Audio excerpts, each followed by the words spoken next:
JJ, I think this is finally the show. The show where we talk about one singular item on everyone's mind. The show where we answer the biggest question in pro football.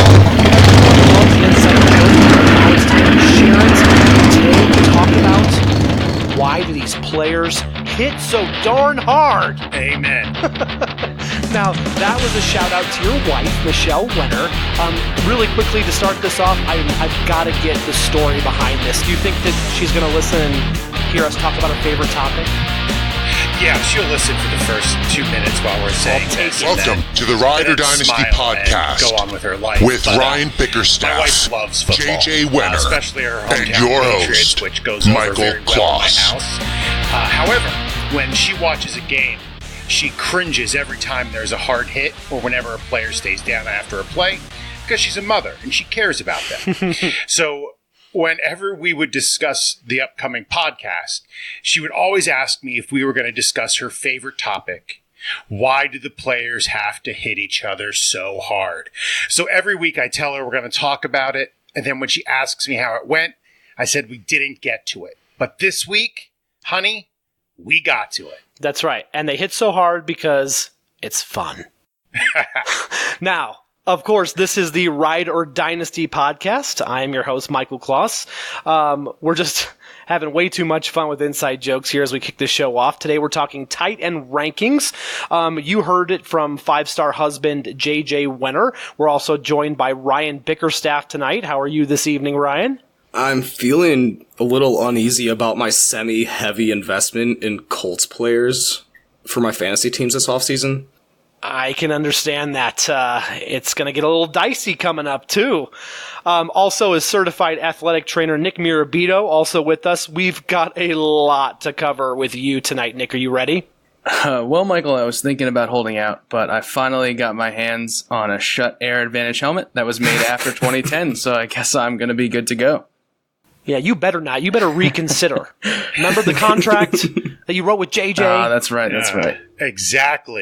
Exactly. So today on the show, we're going to be talking tight end rankings. We have my new favorite segment, Nicked Up with Nick Mirabito. Yeah. Yeah, exactly. Little Flavor Flav. I need my hype, man.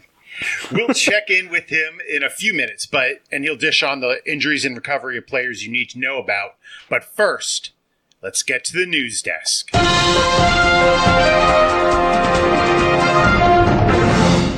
Yes, please. There are so many reports coming out of Dallas training camp.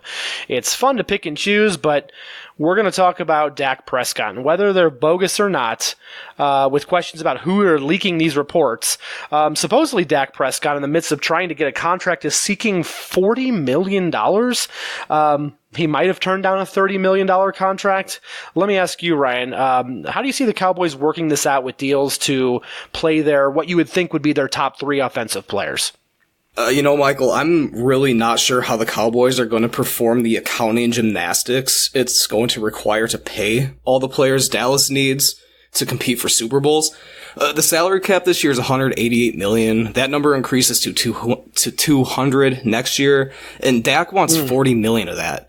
Zeke wants to be the highest paid running back, and Amari Cooper's contract will put him among the top paid receivers in the league. And then there are 50 other guys who need to get paid. Jalen Smith's coming up. Leighton Vander Esch won't be far behind. Byron Jones deserves a contract. They just paid DeMarcus Lawrence too, and they're already paying one of the NFL's most expensive offensive lines. Alright, so the thing about Dak, Carson Wentz just got $32 million in Philly. If I'm Dallas... He deserved every penny. So if I'm Dallas, I'm offering Dak $33 million, but I will not go above 35. I just can't pay him more than Russell Wilson. I can't. Dak doesn't have a Super Bowl ring yet, and he isn't a top 5 quarterback. But it is very hard to find franchise quarterbacks, so, they are going to have to meet somewhere in the middle in order to sign him. For Zeke, he's too good to trade or let walk. Pay the man his money. Dak and Zeke go together. They're peanut butter and jelly. They belong together. And as far as Amari Cooper is concerned, I like Cooper, but I need to see some consistency out of him before I'm willing to pay him, big-time money. And if that means I have to franchise tag him for a year, so be it. Moving along now to Miami, Dolphins running back Kenyon Drake is in a walking boot and could miss the rest of the preseason.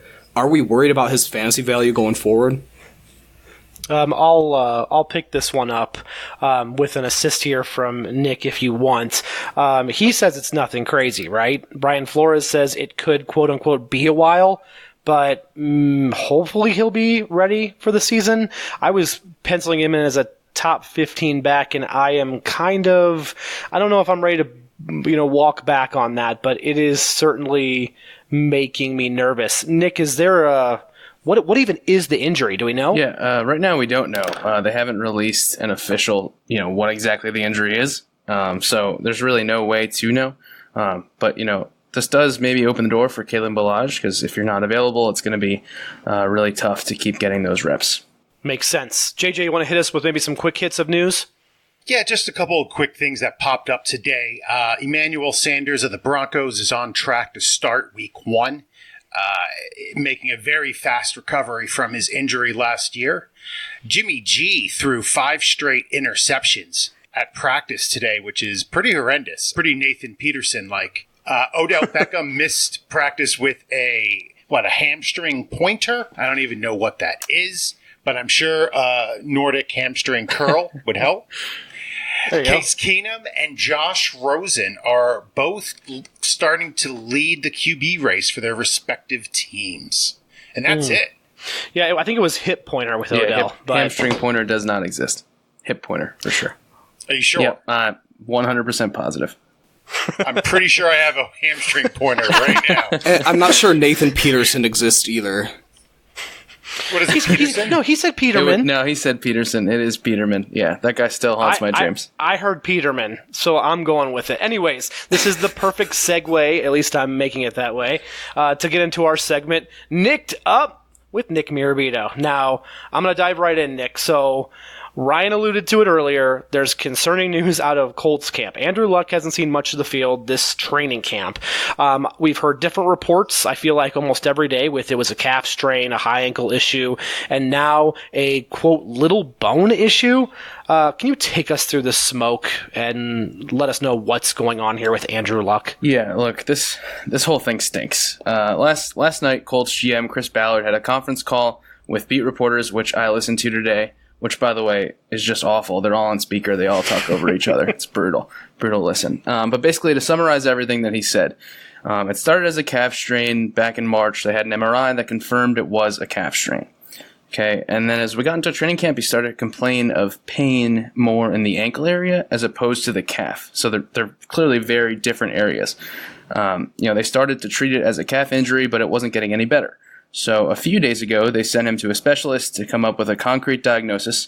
Now, that little bone issue yesterday, that quote was said by owner Jim Irsay. He was talking about this thing called the osteogonum, which is technically like a small projection on one of the bones that makes up the ankle joint. Well, on the conference call, Chris Ballard said that Irsay misspoke and that the osteogonum syndrome was part of the differential diagnosis, which is basically, a list of things that a medical team comes up with that could be the issue before they start to rule things out.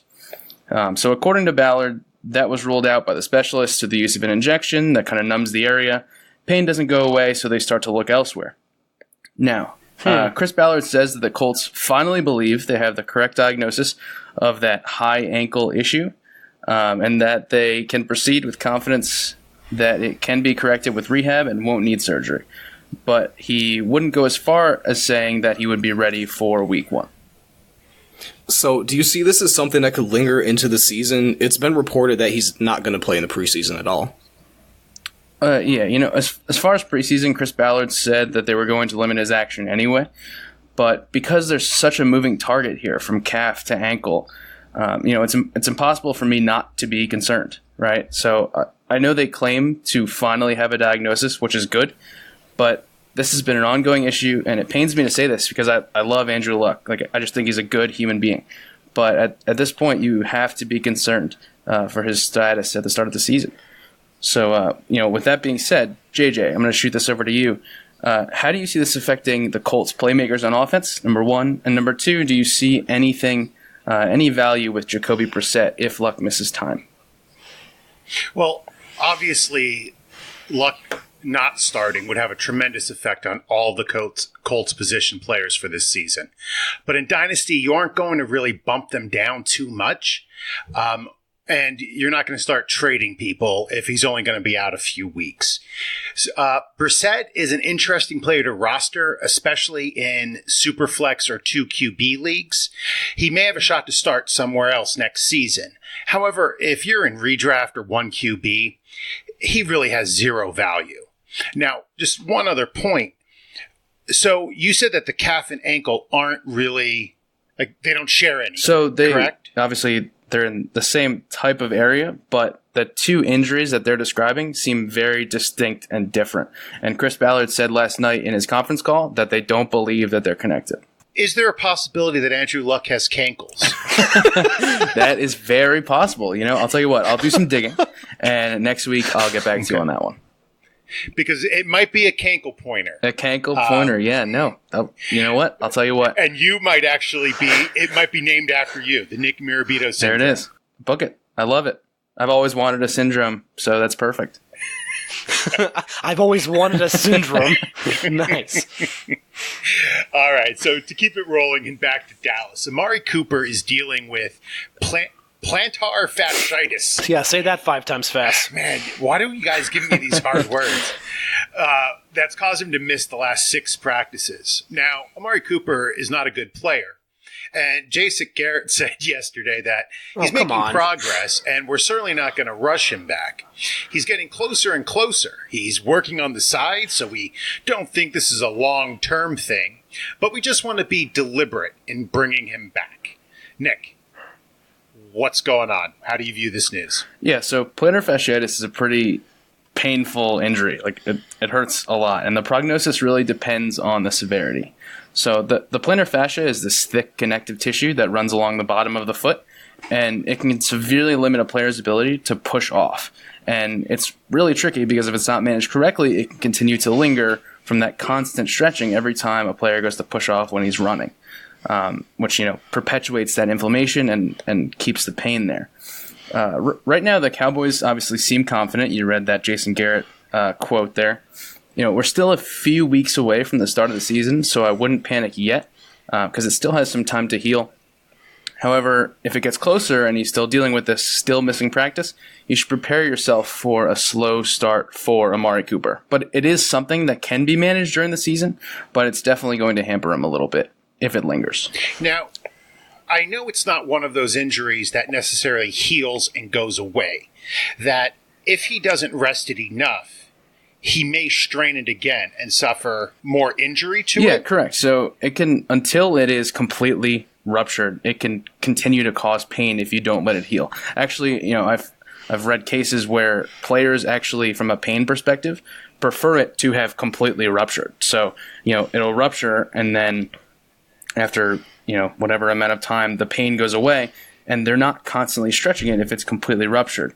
Whereas if it's still intact, you still have that issue. Obviously, it's not good from a structural standpoint. There's physics come into play, absorbing of forces. I won't get into that. But it is something that, if not rested properly and not treated properly, can linger. JJ's in a good mood tonight. I can tell when he starts going full Donald Trump, I get super excited. Amari Cooper, not a good player. What a loser. Just sneaking that right in. I appreciate that. I actually really like it. All right, I'm done. I'm done. I'm Get out of here. Your wife is so angry with you right now. All right. I know I want to talk about Trey Burton, but I'm going to rotate a little bit. We'll get to that in our tight end previews. Nick, tell me about Derrius Guice. As of yesterday, which was August the 13th, he was not cleared to play yet. I'm kind of starting to get nervous over here. Should I be nervous here, Nick? Yeah, so like you said, he hasn't been cleared for contact yet. And just to be clear, this was not a setback or anything. So over the last couple of podcasts, I'm sure you guys have heard me talk about how there's always a progression back to full activity, right? And right now it seems like he's at the point right before being cleared for contact.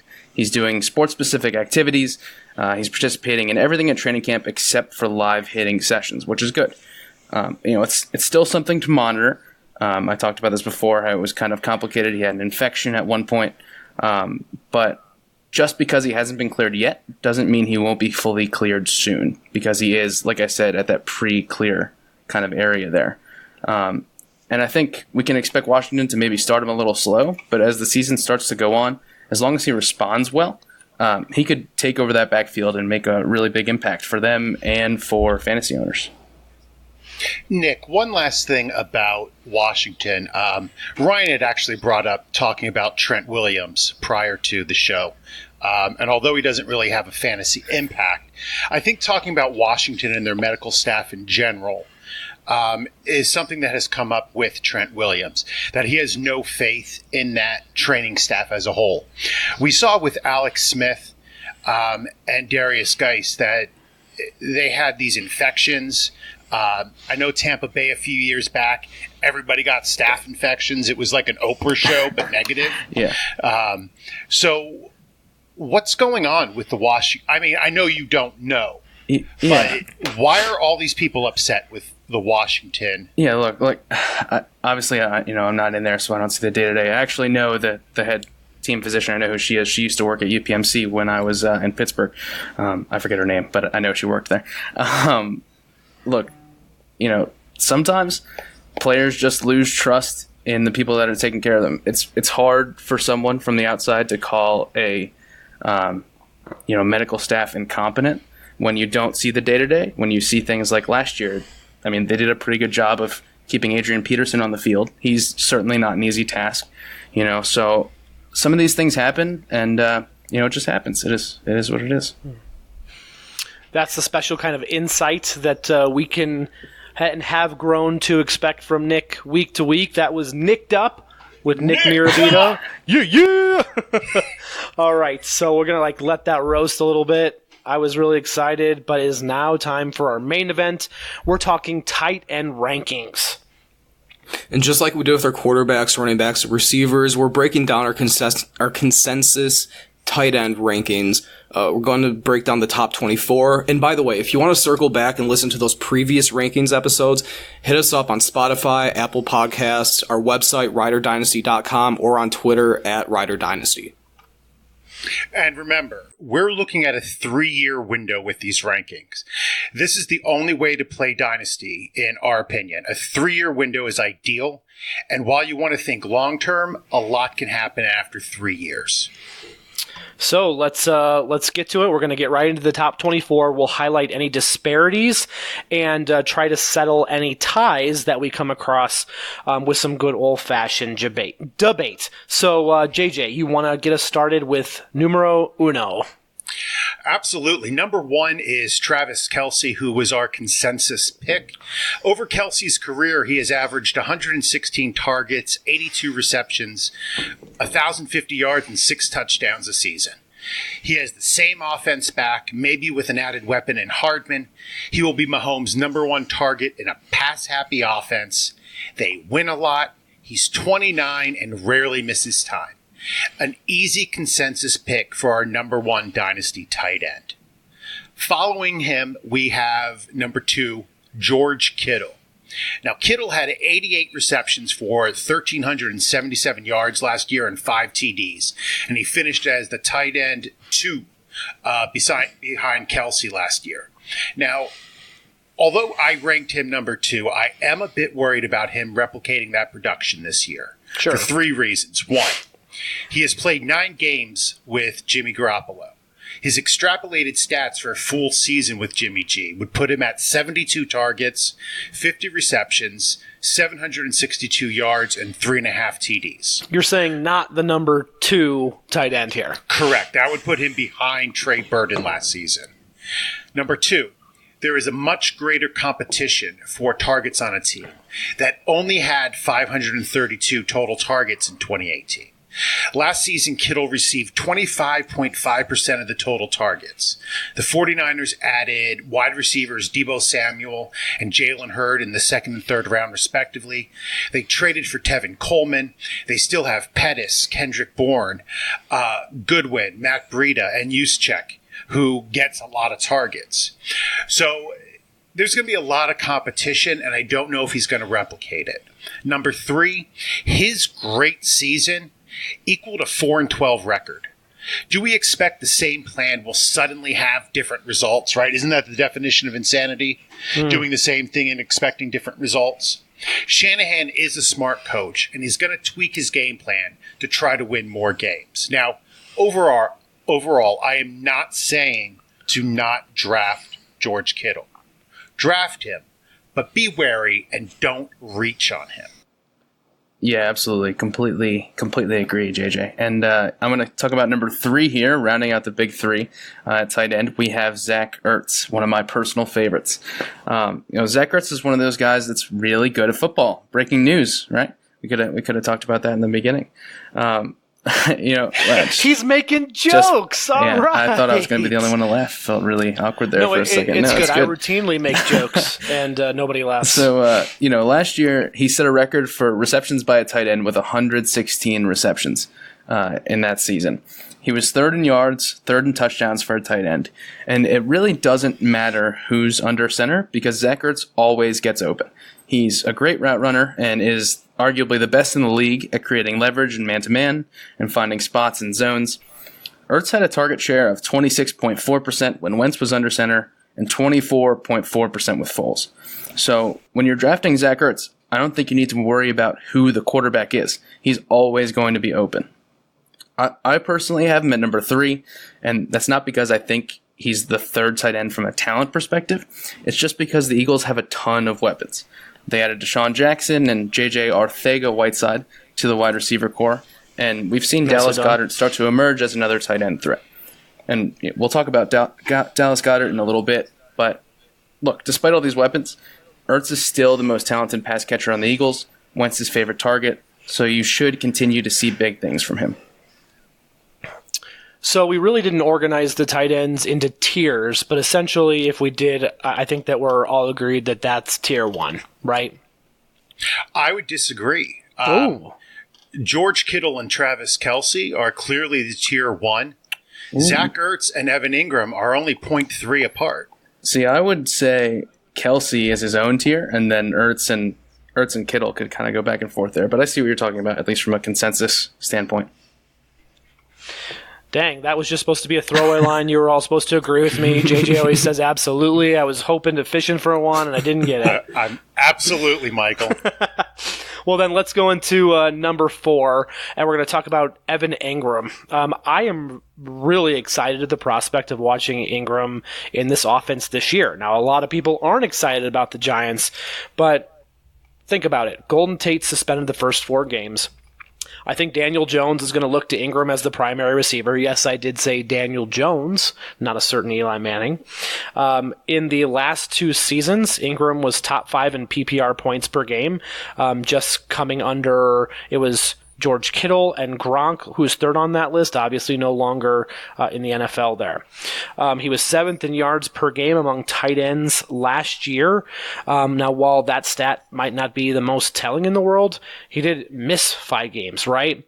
So the name of this season, this game, and doing all that on that offense was volume, right? Shepard's dinged up, Beckham's gone, Tate's suspended, Coleman is out for the season too. So I think that Ingram is going to feast this year and even for years to come unless they start really addressing the team. But at that point, he's established. So Evan Ingram is our number 4 consensus tight end.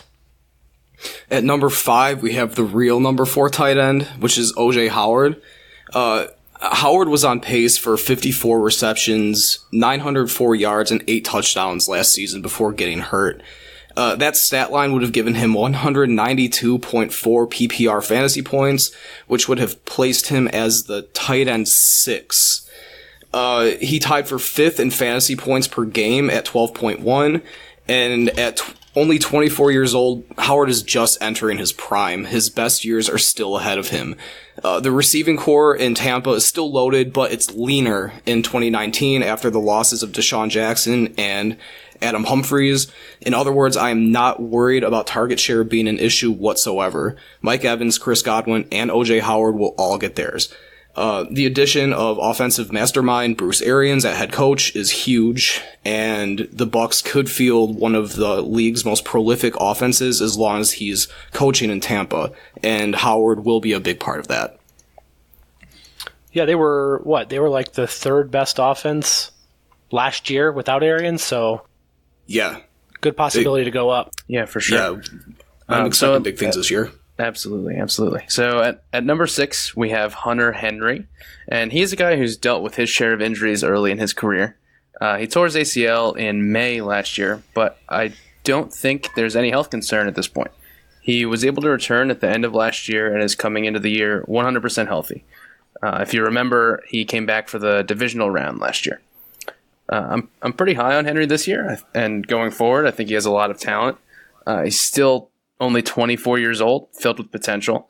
In 2017, he was tight end 8 on a points per game basis, and that was still with Antonio Gates limiting some of his tight end targets.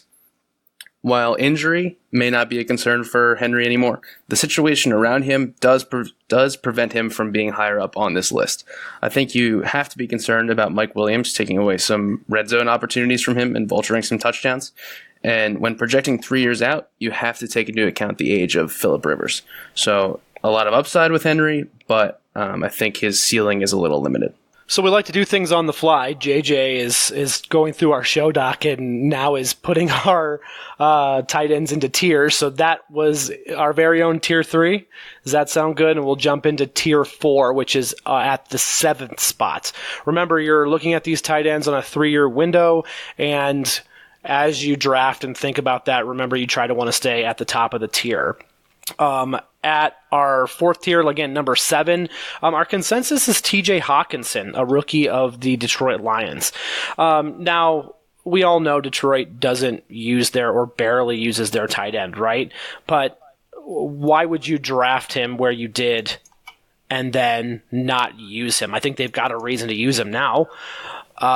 Really, the question is to anyone that would not like him or go away from him is, why would you use that top 10 pick unless you're planning on it? 3 of the Lions' 6 target leaders, if you're thinking about this, are gone this year, leaving about a 30% target share. I know that TJ is not going to take all of that. That's pretty obvious. I've not really seen, and maybe you guys can ruminate on this while I'm kind of talking out loud here. I'm not sure that I know of a better situation, really, where you've got a young rookie, an opportunity. You see the talent of him where he slides into a role and can play and contribute right away. Detroit wanted a guy that can make plays after the catch. They saw Hawkinson do that in Iowa.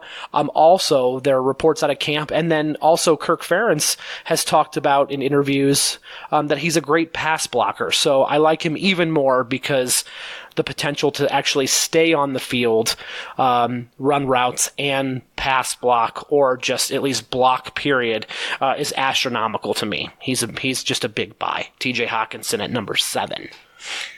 Absolutely, Michael. Yeah, there it is.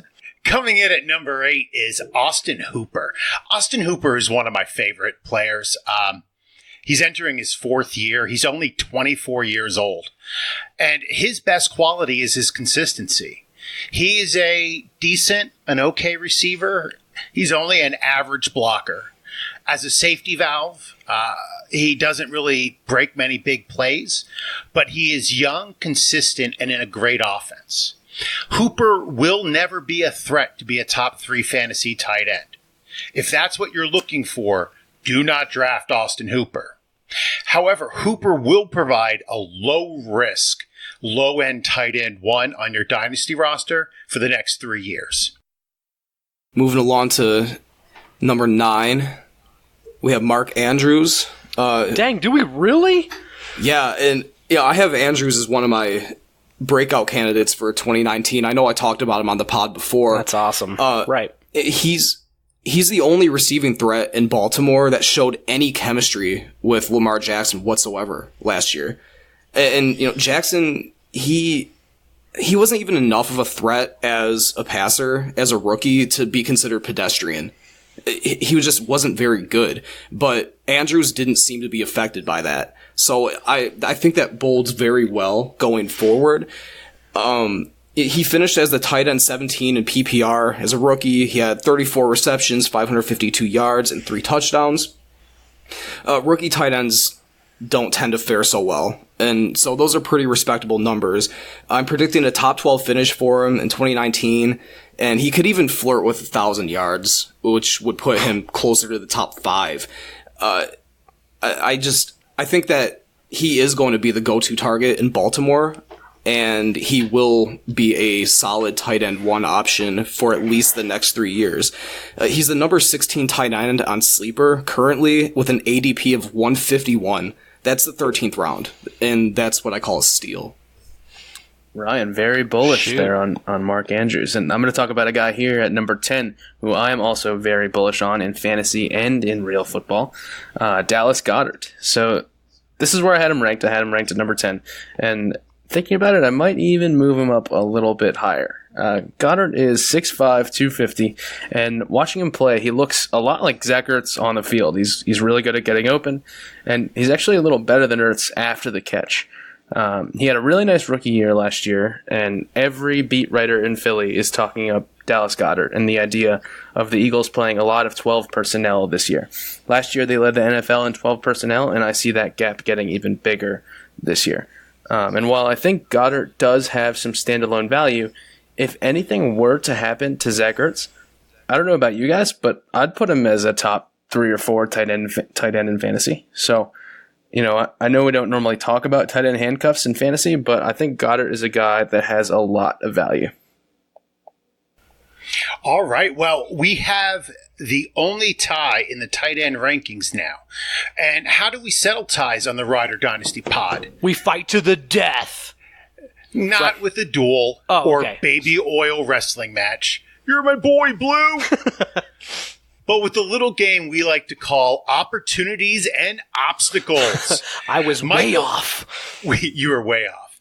Michael and Nick will face off to determine who is the better tight end for your Dynasty roster. Is it David Njoku or Noah Fant? Michael, the mic is yours. Well, thank you, kind sir. I'm going to present an opportunity and obstacle for David Njoku. His opportunity, and while we know there's a lot of mouths to feed in Cleveland, Njoku is an athletic matchup nightmare, right? 22 years old, paired with another young quarterback. He was 7th in tight end targets last season, despite, again, a quarterback and a coaching change. He's the biggest player on the field at 6'4" in a high-powered offense. So, again, matchup, right? His obstacle is kind of tied into what I was talking about, is the competition. We know that Baker's not going to give every offensive player on the Browns a top 5 fantasy value as Twitter or Reddit or some people would have you believe. We're trying to stay grounded here, right? Beckham's the best, followed probably by Chubb, with your thinking about the order of this. Maybe Jarvis Landry, a couple other wide receivers. What's going to happen when Kareem Hunt returns? I would say, again, at best, he's a 3, 4, or 5th option on the team. And maybe that's not something that I necessarily want to ride or dynasty with. So see what you did there, Michael. Very nice. Yeah. All right, Nick. Please don't be as corny, but you're up. All right, I'll do my best. So I'm going to talk about Noah Fant, and I'm going to give an opportunity and an obstacle. So his opportunity, he's going to play right away in Denver. I know Michael was talking earlier about how TJ Hawkinson slots in really nicely in Detroit. I think the same thing applies here with Fant in Denver. And unlike Njoku, he doesn't have nearly as many offensive weapons to worry about taking up his target share. At this point in the rankings, you're trying to decide who has the most upside because they're all kind of shots in the dark. They're all a little bit unproven. Joe Flacco is his quarterback, and while, yes, I don't think Joe Flacco is very good, over the last 3 years, Joe Flacco has targeted a tight end on 23% of his passes, which is the 5th highest rate in the NFL during that span. Only Carson Wentz, Alex Smith, who's no longer in the league, Andrew Luck, and Marcus Mariota are higher. So that is the opportunity for Noah Fant. Now the obstacle. Ryan talked about this a little bit earlier. He's a rookie, right? The obstacle is that young tight ends usually don't come out of the gate as great fantasy producers. Guys like George Kittle, Zach Ertz, and O.J. Howard have a lot of promise now, and we love them now, but none of them had great rookie years. So that's going to be something that Fant is going to have to overcome. All right, that was very good information from both of you. This is a very odd pairing for me. I'm not a huge fan of either player. Cecil Lammey, who is one of the football guys, has been talking about Noah Fant. He's at the Denver camp. He's a reporter out there, and says that Fant isn't catching much and not looking great in camp. Based on that, with what Nick said, and the fact that Njoku is at least a competent blocker, I'm going to go with Njoku at 11 and Fant at 12. What about you, Ryan? I actually had Njoku as my lucky 13, but I think I'm moving him up in my rankings after hearing what Michael had to say. It really comes down to me is has done it before, right? As Nick mentioned with Fant, he could come out of the gates hot. Done it before, better offense, even though there's competition, better quarterback. I think again in a tie, I think that has to split it. Yeah, I have to. Even though I did try to come to Noah Fant's defense, I do have to agree. And Njoku's in his second year, right? Yeah, this is his third. Yeah, this will be his third.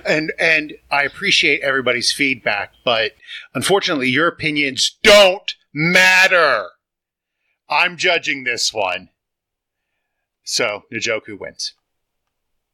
And that rounds out our Tier 5. So, in Tier 5, we had TJ Hawkinson at 7. Austin the Average Hooper at 8. We had Mark Andrews at 9. Dallas Goedert at 10. 11 was David Njoku. And at 12, Noah Fant. Starting off Tier 5, we have Chris Herndon at 13. And actually, I was surprised to find that I'm the highest of the four of us on Herndon, considering I'm not the resident Jets fan.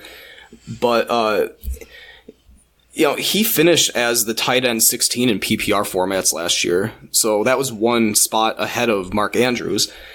He scored at least 10 fantasy points in 5 games. And yes, while he's suspended to start this year, 4 games, he'll be back week 6 against, I believe it's the Cowboys.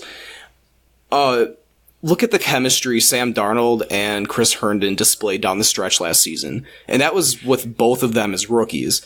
And so they will continue to grow together and develop into a dangerous quarterback tight end connection. And Herndon, you can get him for a bargain right now too. He's currently the number 14 tight end on Sleeper with an ADP around 144. So in a 12-team league, that's the 12th round. So, kind of like Andrews, that's another steal. And with that, we have our first disparity debate at 14. All right. We have Eric Ebron here, which is interesting. Ebron, as we all know, had a breakout season with Indianapolis Colts last year, made a Pro Bowl. Michael, you have Eric Ebron up all the way up at 10, and JJ, you're not so high on Ebron, and you have him at 19. Which is really interesting is because, I mean, that's a disparity of 9 places, which I don't know if it's that huge. I would say with Ebron, I've got him at 10. That's just because I like him better than some of the ones that we've got, in the teens. Everyone wants to talk about him being a high regression candidate, and I just want to be able to be at least the leveling voice that says that may be true, but it's not time to jump off ship. I will be adjusting these rankings. This is obviously a ranking of, Ryan, as you mentioned, if Andrew Luck is starting week 1, right?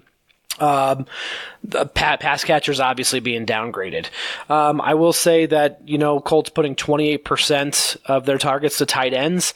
Ebron has shown he's a weapon. He's young. He's developed a rapport with Luck.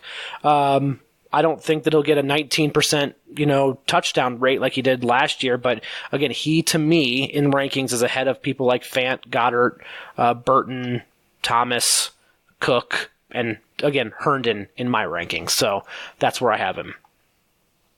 All right. And, I think, Michael, that the main disparity in our rankings is a direct reflection of our Jack Doyle ranking. True.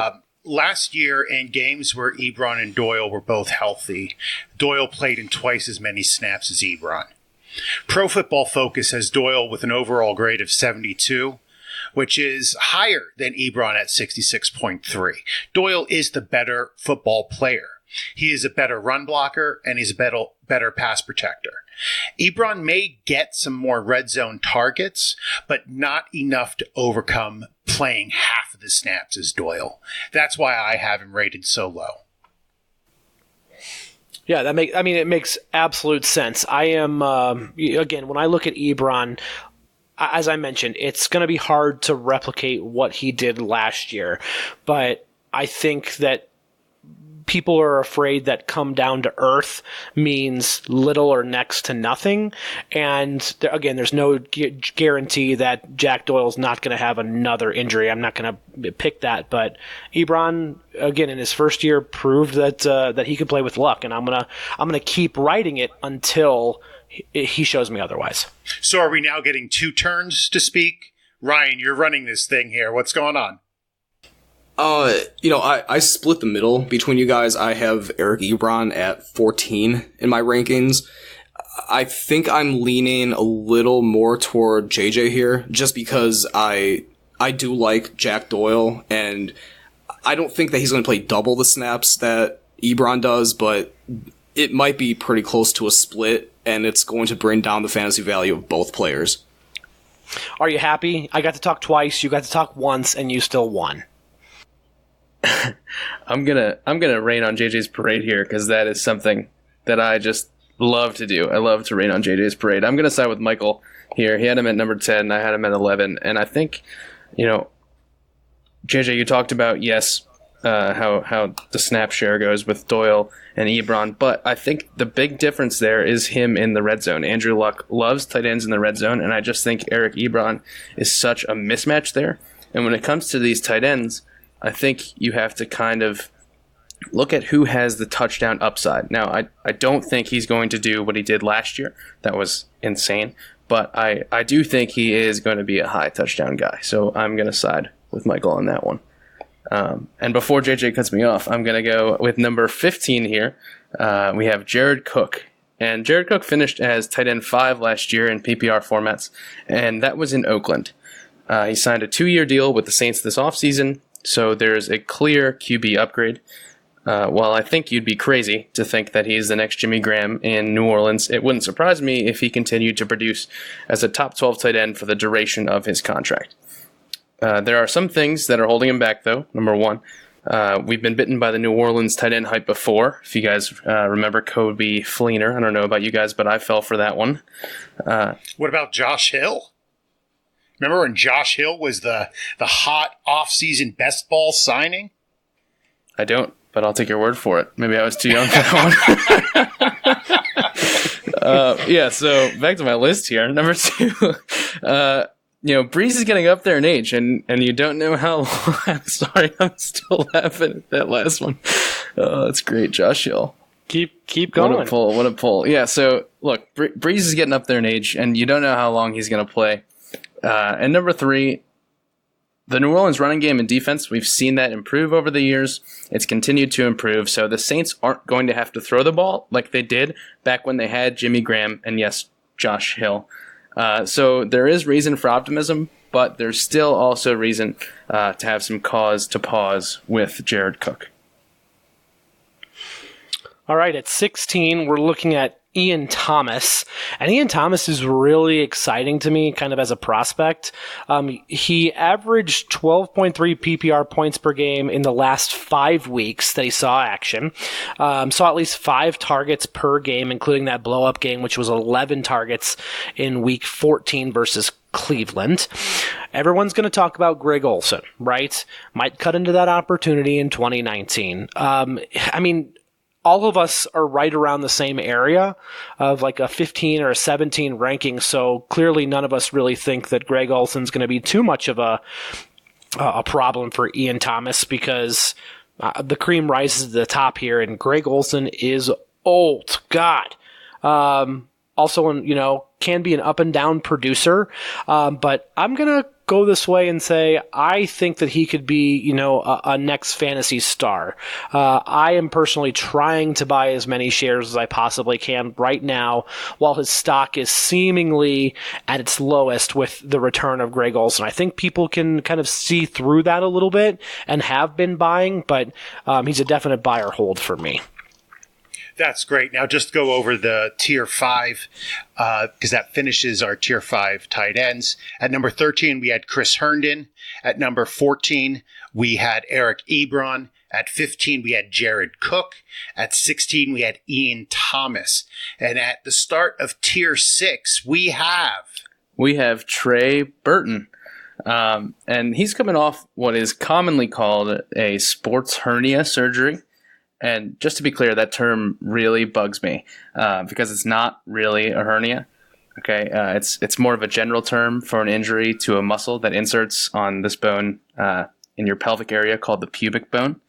The term core muscle injury is starting to become more popular, and it makes a little bit more sense. That area is considered your quote-unquote core.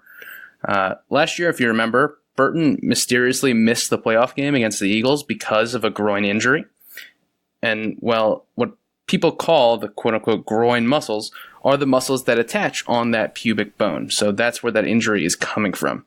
And this type of injury is really tricky because the return to play can really vary. Just last year, in fact, Eagles wide receiver Matt Collins missed the entirety of last year with the same injury. Some players come back in just a few weeks. So it's very, very variable. It's just incredibly debilitating, and you'll hear athletes say that they almost lose their ability to generate power because all their power comes from their core. Burton has started to practice, but doesn't seem close to being cleared for contact yet. And until he is, I'm staying far away from Trey Burton. I just saw some news come across the wire that Trey Burton did see increased time today after they had held him back in the preseason, and that during a team scrimmage, he hauled in a pair of touchdowns today. So that's definitely a sign in the right direction. Yeah, and was that team, sorry to put you on the spot here, was that a team scrimmage that was fully padded and he was cleared for contact, or was it just kind of a walk-through training camp kind of deal? No, it wasn't a walkthrough. If it says scrimmage, that means full pads. Okay. Yeah, so, like I said, it really depends on if he's cleared for contact, so maybe next week we'll update you on that one. All right, moving along then to 18, we have Josh Oliver. Now, Oliver is a player I liked a lot during the draft process. I even wrote about him back in February as an underrated tight end prospect. He's coming out of a small school, San Jose State, and rookie tight ends typically need a year or so to adjust to the NFL. So I'm not expecting big numbers out of the 6'5", 250-pound former first-team All-Mountain West selection just yet. But Oliver is a very athletic player with good hands, route running ability, and he can block. So there's that, and I like his opportunity, as he has almost zero competition to become the starting tight end in Jacksonville. And Nick Foles loves his tight ends, too. So Oliver might have some nice weeks in 2019, but I'm drafting Oliver because I like him a lot long-term.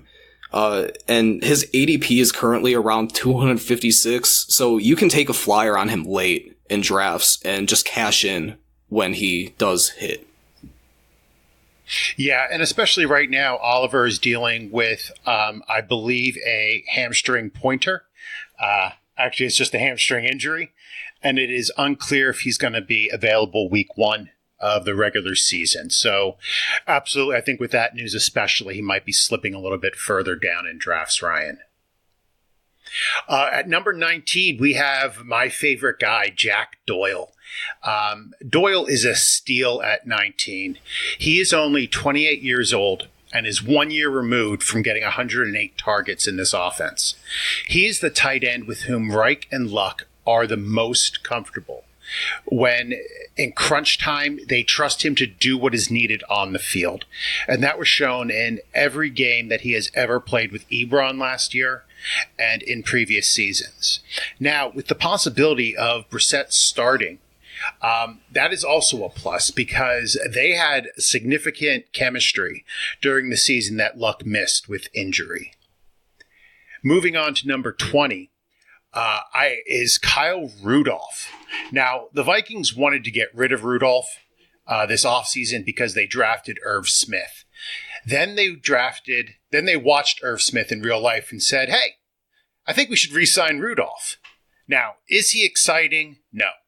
Will he get targets? Yes.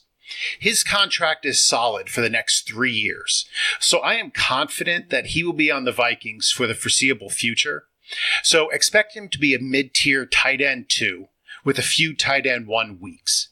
He's not somebody you want to draft necessarily in a redraft league or in a non-tight end premium league, but he's a great second tight end for bye weeks or in the case of injury. This is one of those that sometimes I always look back at our rankings as we compile and as we talk, and I'm like, why don't we have Kyle Rudolph higher? I think sometimes that the Irv Smith news, it gets in your head and it scares you away a little bit, but as JJ mentioned, it's tough when a team makes a commitment to you and signs you for a new contract. That should speak volumes in some way. So now we're looking at number 21, and we are talking more disparities with Vance McDonald. Chris Conte doesn't have a job thanks to this guy, one of the best NFL plays of last year, that stiff arm.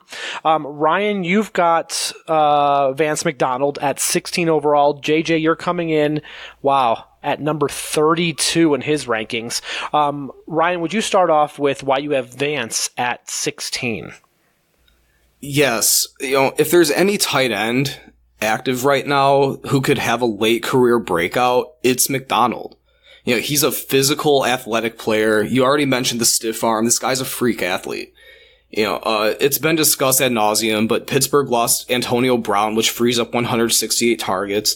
Juju Smith-Schuster will see some of those, but he already saw 166 last year, so it's fair to wonder how many more he's possibly going to get.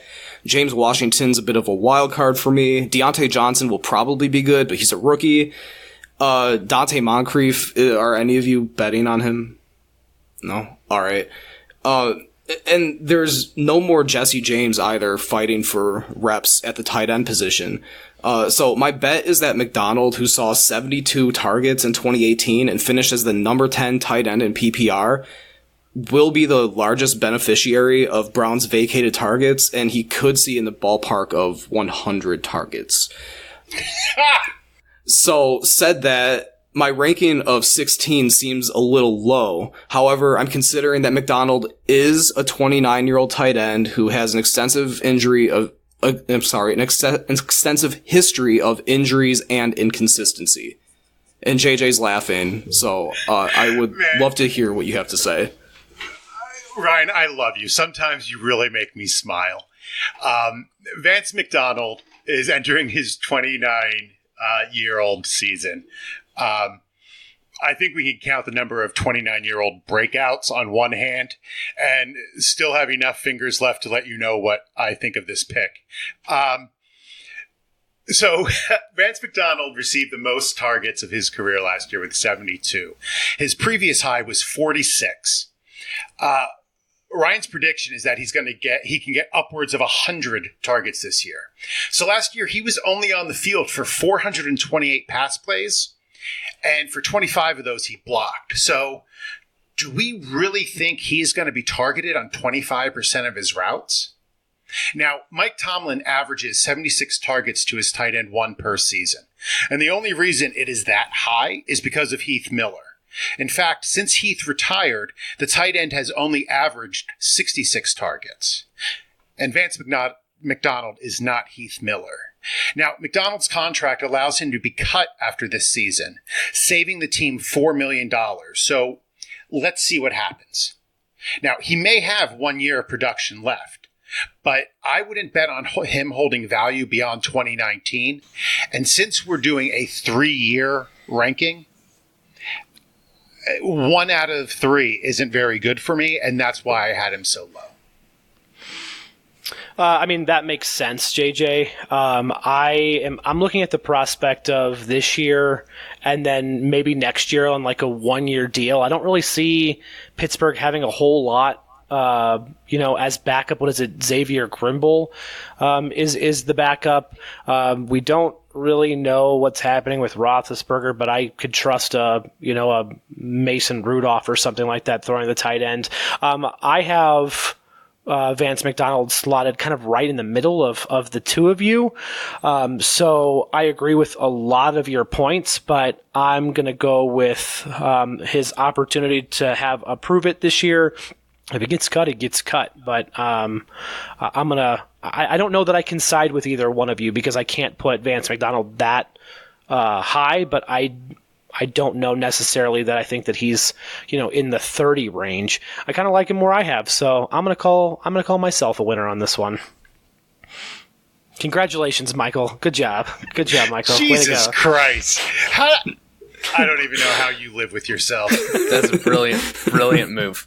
I love it. Thank God your children are asleep. So are we allowed to just grant ourselves victory now? Crown ourselves? I don't know. I just did. Is anybody going to challenge it? Now I'm afraid because we're about to go into another disparity, and I'm up against Ryan with JJ. I've got a feeling this is not going to go well for me. Yeah, this has already been decided. All right. So as Michael said, we now have our last disparity debate between the virtuous veteran, thank you for your service, Ryan, and the dastardly Denverian. Ooh. Denverian. Yeah, what are we even called? Denverites? Oh, I don't like any of it. That doesn't sound good. I'm going to go with Denverian. Michael Kloss. Dawson Knox is a rookie tight end on the high-octane Buffalo Bills offense. First up is Ryan, who ranked Dawson at 15 overall. All right, so Buffalo tight ends caught 55 passes for 520 yards last year. So it's not like the tight end isn't a part of the offense up there. And the thing is that all of them combined weren't as talented as Knox is. I said on a previous episode of the podcast that I see Dawson Knox as George Kittle light. They profile very similarly from a size and athletic standpoint. They're both very talented players who were severely underutilized in college, and they fell under the radar as a result. I'm not predicting a huge season in year one for Knox. Obviously, rookie tight ends, all that jazz. However, I am prioritizing getting Knox now while he's cheap. Because I think that he can have a year two breakout type of season. He gets a year of development in the NFL. He develops some rapport with Josh Allen, who can take steps to becoming a better quarterback. And I think a tight end like Dawson Knox can help that process along. So yeah, I mean, a future with Knox occupying the go-to role in Buffalo's passing offense isn't out of the realm of possibility. So yeah, I have him coming at 15. I think that he has the goods to be taken that high. All right. Great job by Ryan. Michael has Knox at 29. Spit your truth, brother. Again, one of the things that is, when I look at video and try to stat a player out, or at least just understand and rank, I feel like I need enough of a sample size, right? Knox had 39 catches in 4 years at Ole Miss, not in one season. That's 39 catches in all 4 years. So I feel like I'm a little bit behind the 8 ball on him, and to be able to, what Ryan has done and gone forth to put him at 15 in the NFL based off that small sample size, that's a hell of a call, to be completely honest. And that's not something that I even feel comfortable doing. So if that works out, again, Ryan, we're going to be singing your praises forever, but that's not for me. I wanted to kind of make the dumb joke of just about Googling Josh Allen's completion percentage at 52%.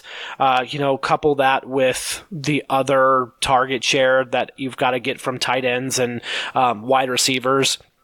Might have the opportunity there. Again, I put those factors together. And again, I've said I like Josh Allen before. I like his opportunity to score fantasy points, but I just can't put Dawson Knox in again a top 15, 16 without seeing more from him. Well, okay, that was actually slightly interesting by Michael. Wow, I don't really know who to go with. I think what's holding me back on Dawson Knox, Ryan, is the fact that he has a pretty bad hamstring injury. He hasn't practiced really at all this preseason. I think he suffered the injury on day 3 of training camp and hasn't practiced since. So he has no real rhythm with Josh Allen. He hasn't practiced in the offense. So I'm looking at maybe he'll have 2 out of 3 good years, but I'm not really sure. And I know how Ryan loves to give out 1,000-yard seasons to everybody. Like literally, I'll make the joke a second time, like he's Oprah. You get 1,000 yards. You get 1,000 yards. Everyone gets 1,000 yards. But I'm gonna get some input from my consigliere, Nick Mirabito, on this one. Nick. Yeah, so I'm going to be fully transparent here. I know a lot about injuries. I know a lot about anatomy. When it comes to young players, especially rookies and hamstring injuries, never great. I just had to Google Dawson Knox, so I'm going to go with Michael on that one. Just being completely honest. Yeah, just because you have to Google somebody that we all know doesn't necessarily make you right. You asked for my opinion. I gave it to you. You asked me to ask for your opinion. Fantastic opinion, by the way.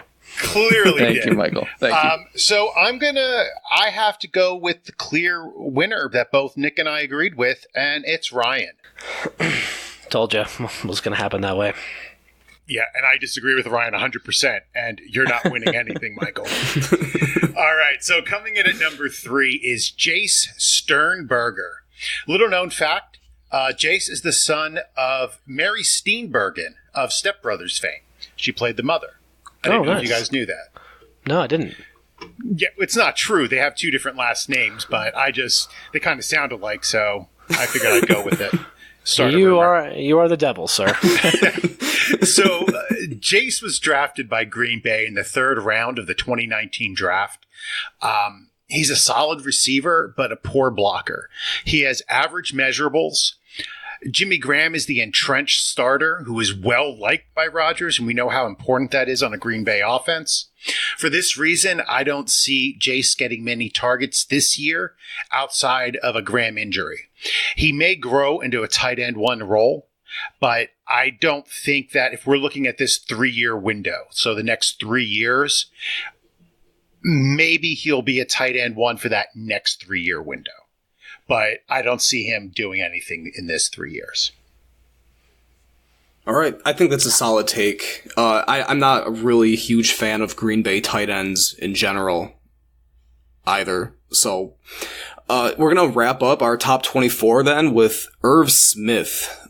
JJ mentioned Kyle Rudolph's new contract earlier on number 20. The situation reminds me of another one involving a boring veteran incumbent at tight end who signed a big contract only to see his team draft a talented rookie tight end out of Alabama. Of course, I'm referring to the O.J. Howard, Cameron Brate situation in Tampa, and no one pays attention to Brate anymore. The same thing is going to happen to Rudolph. Smith is very young. He just turned 21 last week. It was either August 8th or 9th was his 21st birthday. So he's going to need a year to adjust to the speed of the NFL game. But much like Howard did his rookie year, I expect Smith to flash at some point this year. And I think that in year 2 is going to be his time to take over as the starting tight end in Minnesota. So he will be a very good starting player at some point in this 3-year window. And because of that, he comes in at 24th here on the Ryder Dynasty rankings, and he is 19th in my personal rankings. So I'm going to ask you a question, and then I'm going to read off the rankings and let you think about my question. So the question to each of you is name one player that you think should have been ranked in the top 24 that we didn't. So I'm going to recap the tier 6 while those guys think. We've got Trey Burton at 17 in our tier 6, Josh Oliver at 18, Jack Doyle came in at 19, Kyle Rudolph was at 20, at 21, we had Vance McDonald. 22 was Dawson Knox. 23 was Jay Sternberger. And rounding out our top 24 was Irv Smith. So, Ryan, who do you think missed these rankings that should have been there? I'm going to go ahead and say Mike Gesicki. He was a high draft pick for the Miami Dolphins last year. He didn't do much his rookie season, but year 2... new coach coming in, new scheme. I think that he could have some pretty high upside still, and you can get him on the cheap. And yeah, it's a safe investment, I think. I think that would have been mine too. JJ, what are you thinking? I'm thinking that Dwayne Allen is starting ahead of Gesicki right now. And that's why he wasn't in the top 24, because he can't even start over RoboCop. I think for me, I would have to say, I would put Jimmy Graham up there. Jimmy Graham, I think, was in the top 3 running pass plays last year. So he is heavily involved in that offense. I mean, I don't obviously think he's a top. I have him ranked at 23, so bottom of tier 2. But I think he definitely has 2 years of use left. And I could definitely see him going somewhere, maybe like New England, and just being a pass catcher in the red zone after that. But I think Jimmy Graham has a lot of talent and, is a very solid player that we're overlooking. And Nick, what can you share? Yeah, look, Jimmy Graham was going to be my answer, so now I had to look down the list here. And honestly, I think it really comes down to how you view the tight end position and kind of what your thought process is as you go into it. We can rank some of these young guys higher, but on a year-to-year basis, things change so much in the NFL. So I look at some other guys here. I know they might not have long-term high rankings, but guys like Delaney Walker being a safety net to Marcus Mariota, Jordan Reed maybe being okay for a couple of games, Greg Olsen. Now, again, none of these guys I would say would crack the top 24, but if you're in a pinch, I think those are some guys that you could kind of look at on a week-to-week basis. Yeah, and Nick, one thing that I did, because I was getting into some debates with this, is as I was ranking them, I had all the names, and I looked at each one and thought, how many seasons do I see these guys producing at a tight end 1 level? If I saw 1, 2, or 3. And then from there, that's how I sort of adjusted them. Some of these guys I don't think will ever see tight end 1 production. And I think that we all get excited over rookies, but rookies flame out. So I think out of Hawkinson, Fant, Oliver, Knox, Sternberger, Smith, Waring's on our list, Foster Moreau, probably only 2 of those guys are going to end up any good. I mean, the hit rate on tight ends is very low. Go back the past 5 years and look at who the hot rookie tight ends were. And for the most part, they're not around or they're barely hanging on to rosters. So I think, like Nick said, tight end is a very, very it's a position that fluctuates a lot in value. I think that's the perfect note to end on with that wisdom from JJ. That is going to do it for us, this edition of the Ryder Dynasty podcast. Don't forget to give us a shout on Twitter. We will see you next week. We're going to say have a great night and send us out, guys. See ya. Catch you in the next one. Boat drinks.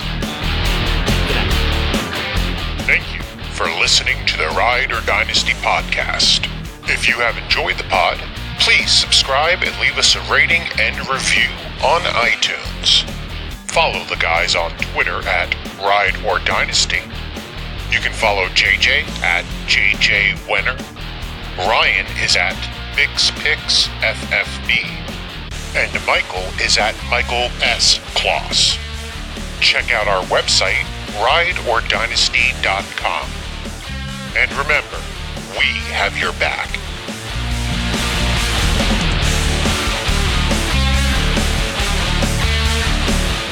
Your reputation far exceeds your skills, mammy.